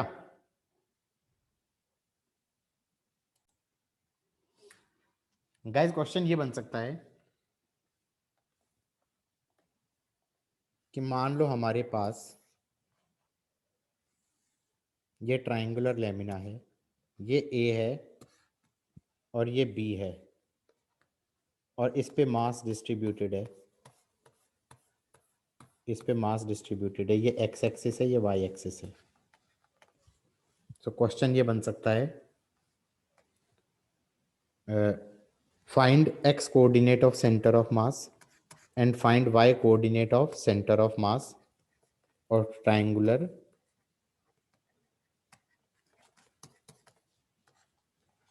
मास पर यूनिट एरिया कौन सा होगा? एरियल होगा सिग्मा। कैसे करेंगे? XCM कैसे निकालते हैं? XCM होता है summation of DMI XI upon M total. एक काम कर सकते हैं, X डिस्टेंस पे एक छोटी सी पतली सी स्ट्रिप ले लो, इसका ये तो dx हो गया, और ये हाइट y ले लो, इसका हम मास कितना ले सकते हैं? मास ले सकते हैं dm हो जाएगा sigma into D area, that will be sigma into D area हो जाएगा हमारा y इंटू dx। सही है? तो हम कहेंगे integration of sigma y into D x, और इस पूरे का x कोऑर्डिनेट कितना होगा? x ही तो होगा इस पूरे का, इस पूरे dm का x कोऑर्डिनेट कितना होगा? x ही तो होगा, यस सर। तो into x upon mass total, that is sigma into half into base into height. ठीक है, अब यहाँ पे इंटीग्रेट करते हुए तुम्हें y को किसी तरह लिखना पड़ेगा, हाँ या ना? तो यहाँ पे सिमिलैरिटी लगा दो। सिमिलैरिटी कैसे लगा दोगे? y upon a minus x is b upon a. किस किस को ये समझ में आया? यस सर। y upon a minus x is b upon a। तो इस y को लिख देना, b by a into a minus x, b by a into a minus x, and x goes from 0 से लेकर a, x गोज फ्रॉम 0 से लेकर a। Constant चीजें बाहर निकाल लो, बाहर आके कट जाएंगी। तो बाहर आके क्या क्या कटेगा? सिग्मा कटेगा, अभी ऐसे नहीं काटना चाहिए, बाहर निकाल के काटना चाहिए। b भी कट जाएगा, बाहर आके कट जाएगा। तो ये बन जाएगा 2 divided by A square, 2 divided by A square integral of ax minus X square into D X. X goes from 0 से लेकर a। तो ये बन जाएगा a X square by 2, that is a square by 2 minus a cube by 3 into 2 by a square. किस किस को ये चमका है अच्छे से गाइज? कितना आ रहा है? 1/6 हो गया ना, 1/6 2 3, a/3 आ गया, हाँ या ना? तो x coordinate of centre of mass आ गया a/3।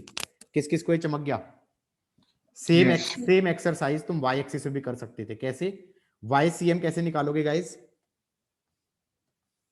यहां पर y डिस्टेंस पे एक छोटा सा स्ट्रिप ले लो, जो ये dy हो गया, ये x हो गया।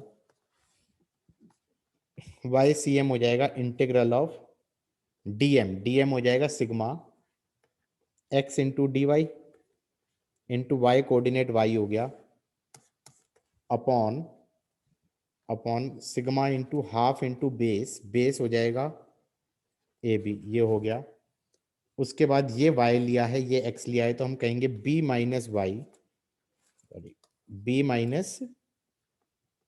y upon x is b by a।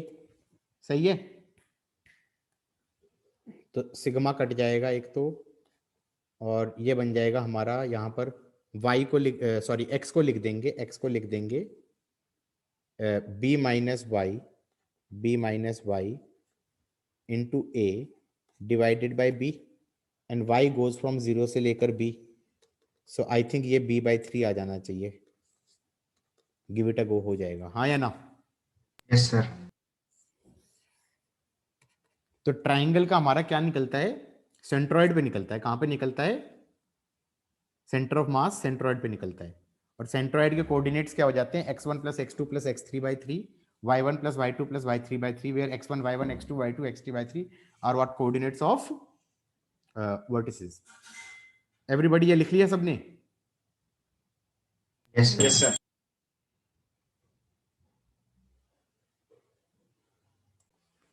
ये कह रहा है a rod of length 6 meter has a mass of 12 kilo. It is hinged at one end at a distance of 3 meter below the water surface. ये rod है,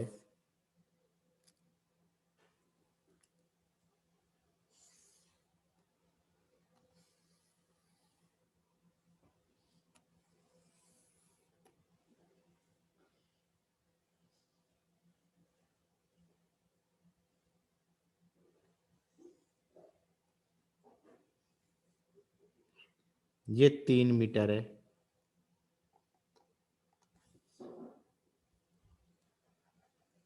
rod का length 6 metre है, और ये ऐसे यहां पर वेट टांग दिया कुछ, ठीक है, यहां से हिंज कर दिया, यहां से हिंज कर दिया, सो दैट 5 मीटर अंदर है। तो ये 5 मीटर है, ये 5 मीटर है, ये 3 मीटर है। ये एंगल हमारा साइन थीटा 3/5 है, 37 डिग्री है। सही है? फ्री बॉडी डायग्राम बनाएंगे।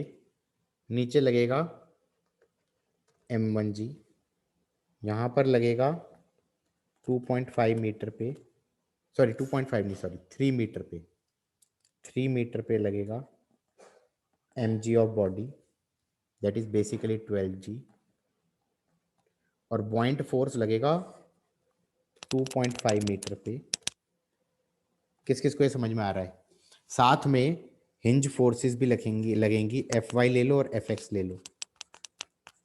दो इक्वेशन बनाएंगे, एक तो टॉर्क अबाउट हिंज जीरो कर देना और हिंज फोर्स निकालनी है तो F net zero, translational and rotational equilibrium दोनों है ना, तो हम कहेंगे buoyant force should be equal to m1g plus mg plus fy and fx equal to zero.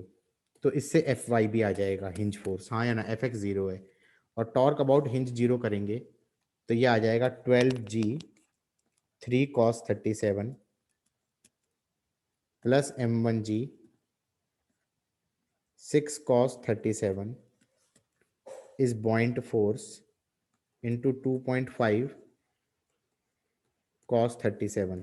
सही है।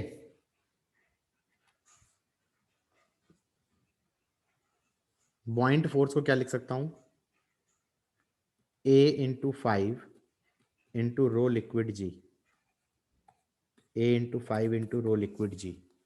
बच्चे सोच रहे हैं कि यार ये एरिया तो दिया नहीं हुआ, वो भी निकल जाएगा शायद।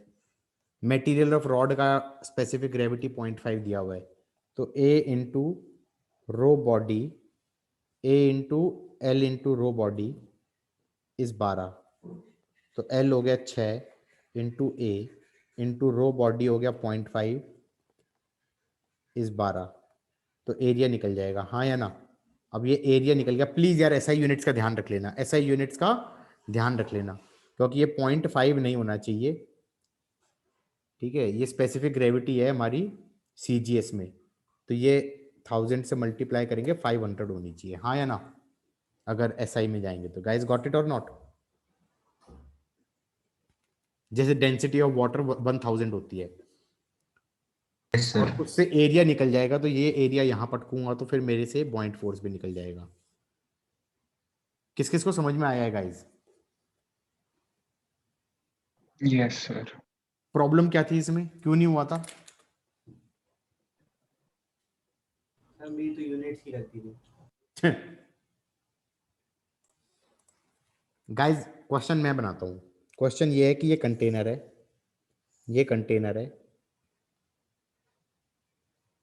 ये होल है जिसका एरिया ए है, पीछे लगा दिया पिस्टन, पिस्टन का एरिया है कैपिटल ए, अंदर है लिक्विड, इस लेंथ को ले लो L, इस लेंथ को ले लो L और यहाँ पर लगा दिया force F।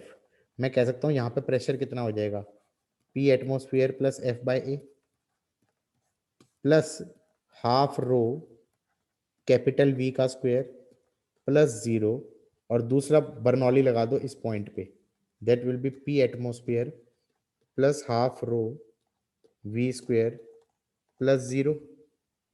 P atmosphere cut जाएगा, इसको नेग्लेक्ट कर दो तो वेलोसिटी ऑफ एफ्लक्स आ जाएगा 2F/a rho. Do you realize जो वेलोसिटी ऑफ एफ्लक्स है ये इंडिपेंडेंट ऑफ लेंथ L आ रहा है। ये अगर इंडिपेंडेंट ऑफ लेंथ L आ रहा है, ये वाली लेंथ के इंडिपेंडेंट आ रहा है, तो क्या मैं ये कह सकता हूं कि जो ये वाली वेलोसिटी हमेशा कांस्टेंट रहेगी बाहर निकलने वाली, और ये कांस्टेंट रहेगी तो अंदर वाली वेलोसिटी भी कांस्टेंट रहेगी। तो क्या मैं कह सकता हूँ small v is capital A capital V, तो स्मॉल v तो हो गया √2F/a rho divided by capital A क्या हो गया कैपिटल V। कोई अगर ये पूछे कि कितनी देर में ये एम्प्टी हो जाएगा, तो ये वाली वेलोसिटी भी कांस्टेंट आ रही है, तो टाइम टू एम्प्टी मैं कह सकता हूँ L should be VT capital VT, तो टाइम टू एम्प्टी आ जाएगा L/V। बोलो हाँ, that is L divided by velocity आ गया A/A √2F/a रो, ये टाइम टू एम्प्टी आ गया, ठीक है। तो ऊपर के क्वेश्चन को थोड़ी देर के लिए भूल जाओ, ये क्वेश्चन है, टाइम टू एम्प्टी निकालना था। हो गया गाइज?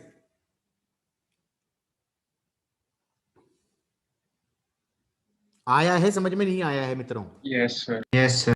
इसी टाइप का क्वेश्चन ऐसे भी बन जाता है कई बार कि भाई हमने वर्टिकल वाले में ऊपर से F लगा दिया, वर्टिकल वाले में ऊपर से F लगा दिया, ऐसे पिस्टन लिया और यहां पर F लगा दिया, तो इसके जस्ट नीचे प्रेशर क्या लिख दोगे, P atmosphere plus F/a plus half rho capital V का square plus rho GH is equal to P atmosphere, दूसरा लगाया बर्नौली यहाँ पर होल के जस्ट बाहर, plus half rho small v का square plus 0। P atmosphere cut जाएगा, इसको नेग्लेक्ट कर देना, तो ये आ जाएगा 2f by A rho plus 2gh का root is velocity of efflux. अब अगर ये कहे कि भाई कितनी देर में ये खत्म हो जाएगा, एम्प्टी हो जाएगा, तो इनिशियल हाइट अगर कैपिटल H होती और ये किसी हाइट h पे निकाला है, तो small a small v is capital A capital V, तो ये बन जाएगा स्मॉल a स्मॉल v हो जाएगा 2f by A rho plus 2gh is capital A capital V को लिख दूंगा माइनस dh बाई dt, हाँ या ना?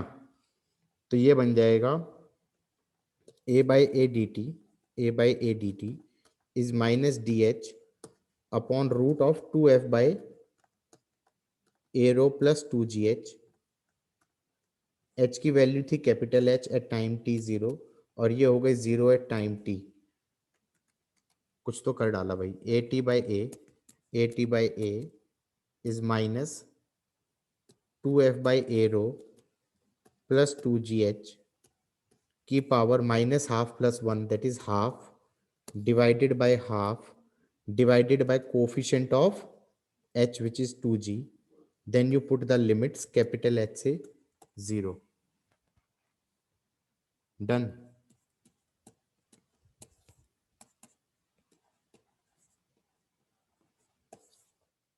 हाँ भाई, हाँ भाई क्या कह रहा है क्वेश्चन? पहले तो ये बता दो किस किस को ये पता था, मैंने सरफेस टेंशन में कराया था। सोप फिल्म होता है और इसमें कोई थ्रेड डाल दो और अंदर वाला फिल्म तोड़ दो तो ये सर्कल में चला जाता है। बोलो हाँ, ये याद आ रहा है नहीं आ रहा है? फिर मैंने कहा था डी थीटा वाला एलिमेंट ले लो, डी थीटा वाला एलिमेंट ले लो, इधर टी लगता है इधर टी लगता है टेंजेंट के अलोंग, और इधर की तरफ लगेगा 2 सिग्मा डी एल, ये हो जाएगा 2 सिग्मा आर डी थीटा, हाँ या ना? और इसका जो कंपोनेंट बनेंगे तो ये उधर लेफ्ट की तरफ लगेगा 2t sine D theta by 2 is 2 sigma R D theta, और इसको लिख देंगे टी डी थीटा, एंगल छोटा है तो टेंशन हो जाएगा 2 सिग्मा आर। बोलो हाँ। ये तो पहले से पता ही होना चाहिए कि भाई ये करना था, उसके बाद देखते हैं कहानी बना दी इसने। A fine rubber band which in its unstretched condition forms a circle of radius r1 ले लो। सही है, ये रबर बैंड है, इसका रेडियस है अनस्ट्रेच्ड कंडीशन में radius r1 is dropped on soap film over a wire frame when the film inside the band is broken it stretches, उसका length ही change हो गया, उसका नया रेडियस बन गया r2। चलो भाई उसका नया रेडियस हो गया r2, तो मैं कह दूंगा टेंशन तो हो जाएगा 2 सिग्मा r2। बोलो हाँ, सही है, ये बात भी समझ में आ गई। अब ये कह रहा है रबड़ बैंड को मान लो स्प्रिंग की तरह, रबड़ बैंड को मान लो स्प्रिंग की तरह, तो जो ये टेंशन है ये बेसिकली स्प्रिंग फोर्स हो गई ना। जैसे ये स्प्रिंग था, ये स्प्रिंग था, रबड़ बैंड ना हो कि ये स्प्रिंग होता, तो स्प्रिंग की नेचुरल लेंथ तो थी 2 पाई r1 और नई स्ट्रेच्ड लेंथ कितनी हो गई स्प्रिंग की खींच के 2 पाई r2, तो इलोंगेशन कितनी आ जाएगी, इलोंगेशन और स्प्रिंग फोर्स कितनी होती है kx होती है ना स्प्रिंग फोर्स। बोलो हाँ, लिख रहे हो, दिख रहा है, समझ में आ रहा है? स्प्रिंग फोर्स होती है kx, तो इस टेंशन को लिख सकता हूं मैं spring constant into elongation, elongation को लिख सकता हूं 2 पाई r2 माइनस 2 पाई r1। बोलो हाँ, is 2 into surface tension into r2। सही है। अब इसने r1 r2 दे दिया है, r1 r2 दे दिया है, ठीक है, ना सरफेस टेंशन दिया और ना स्प्रिंग कांस्टेंट दिया, ना सरफेस टेंशन दिया ना स्प्रिंग कांस्टेंट दिया, सरफेस टेंशन पूछा है। अब आखिरी में एक लाइन में लिखा है कुछ अजीब सी स्टोरी जिसे मैं ग्रीन कलर से हैंडल करूंगा। If the band when cut and used as a single strand can be doubled to its length by 3 gram weight. मतलब ये कह रहा है कि इसको यहां से काट दिया और काट दिया और इसको स्प्रिंग की तरह टांग दिया। इस स्प्रिंग की लेंथ कितनी थी? 2πr1। और वो ये कह रहा है स्प्रिंग के नीचे अगर मैं 3 ग्राम वेट टांग दूं तो इसकी लेंथ डबल हो जाती है, इसकी लेंथ डबल हो जाती है। इसका मतलब mg should B spring constant into elongation. अब इसमें इलोंगेशन ये कह रहा है लेंथ डबल हो जाती है, तो इलोंगेशन कितना हो गया? अगेन 2πr1 हो गया ना, हाँ ये ना 2πr1 पहले लेंथ थी, और वो कह रहा है, लिखा है इसने, if the band is cut Yes, sir. Single strand can be stretched to double its length by 3 gram weight. तो यहां पर इक्वेशन क्या बन गई? mg is k into 2πr1। तो ये स्प्रिंग कांस्टेंट की वैल्यू एलिमिनेट कर देना, आंसर निकल जाएगा सिग्मा के लिए। बोलो हाँ। m कितना हो गया? 3 gram, that is 3 divided by 1000 into 9.8, ये mg हो जाएगा। बोलो हाँ। किस किस को समझ में आया है क्वेश्चन? Yes, sir. टफ था? बोलो, पढ़ो क्वेश्चन क्या बोल रहा है। A glass capillary tube sealed at the upper end. ये ग्लास कैपिलरी ट्यूब ले लिया,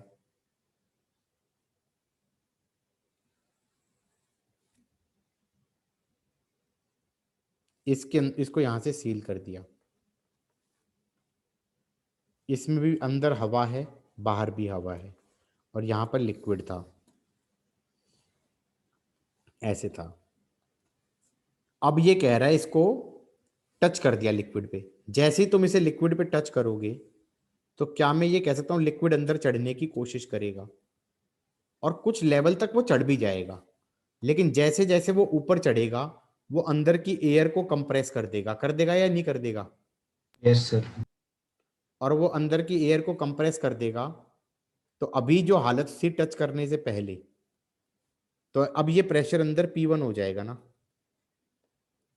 तो अब तो एक चीज तो ये पूछ सकता था कि कितनी हाइट तक चढ़ेगा। तो अब तुम फॉर्मूला क्या लगाओगे? एक, अगर ये नया ये क्वेश्चन तो मैं पूछ ही नहीं रहा, मैंने तो नया क्वेश्चन बना दिया कि ये ट्यूब ऐसे थी और जैसे ही टच कर दूं तो अब कहां तक चढ़ेगा ये। तो मैं ये कह दूंगा यहां पे प्रेशर कितना हो जाएगा? P atmosphere -2 sigma by r plus h rho G should be equal to P atmosphere. बोलो हाँ।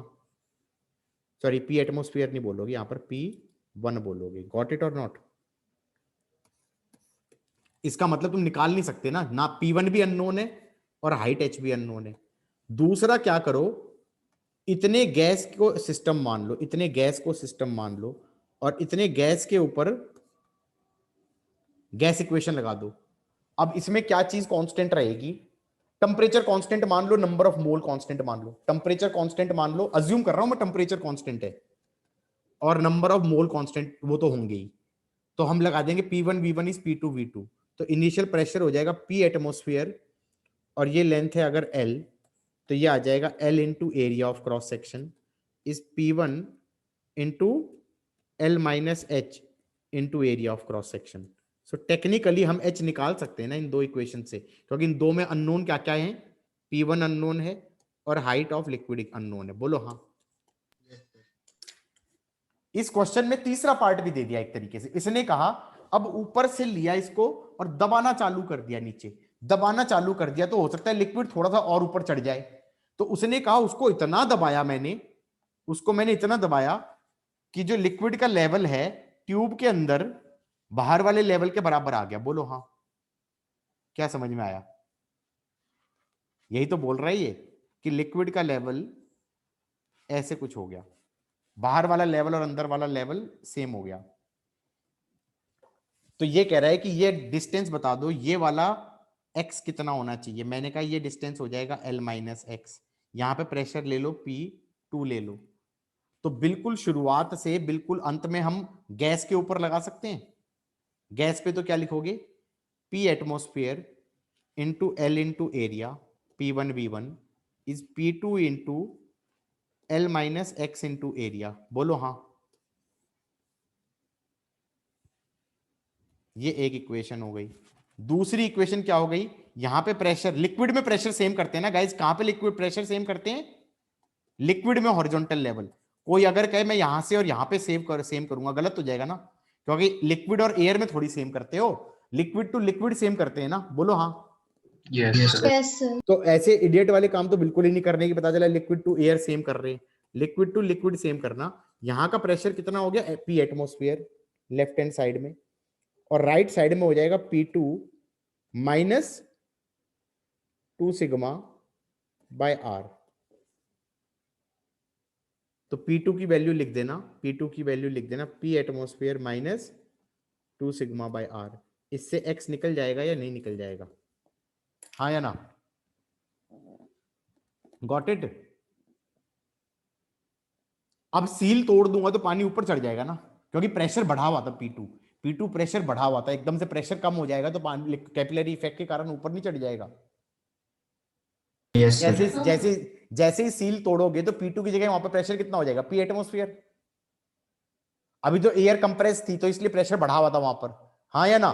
तो जैसे प्रेशर हो जाएगा तो लिक्विड ऊपर चढ़ जाएगा एक लेवल तक, कितनी हाइट तक चढ़ेगा, 2 sigma by R is h rho g तक, हाँ या ना? 2 sigma by R is h rho g तक चढ़ जाएगा, हाँ या ना? उसमें दो केस हो सकते हैं, that L minus x might be sufficient height और it might be insufficient height, हाँ या ना? लीक नहीं करेगा, लीक नहीं करेगा, ऊपर तक भी चढ़ गया तो भी लीक नहीं करेगा, बोलो हाँ। Yes, sir. ये सर लीक नहीं करेगा। हाँ